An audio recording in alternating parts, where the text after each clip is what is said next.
Yan, sumapalang araw sa ating lahat. At itong date na ngayon ng ating PVC cove ceiling na ito na ginagawa. Ayan na yung fruit of labor ng pang 9 days na ngayon. Dahil kasama yung pag-alis ng mga yung dating ceiling at saka paglalagay ng ating insulation. Yan yung pang 9 days.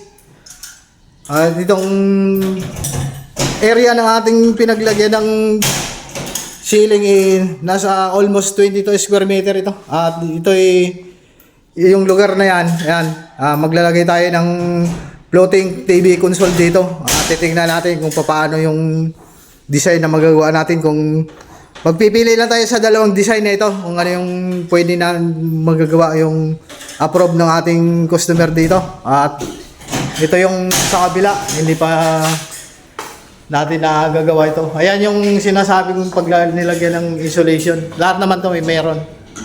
Para mabawasan natin yung init na ibubuga ng yero sa ating PVC panel.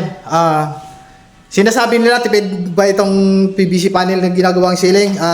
Totoo naman tipid talaga ito. Dahil ito hindi mo na kailangan ng labor ng pintor, hindi mo na kailangan ng pintor at saka pintura.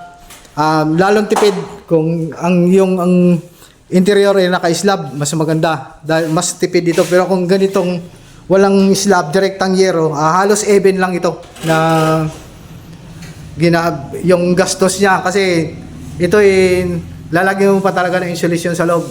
Siya mga kapatid, tayo ay kailangan na magtrabaho dahil ito yung ating ginagawa sa ngayon. Tinatapos natin tong side nito.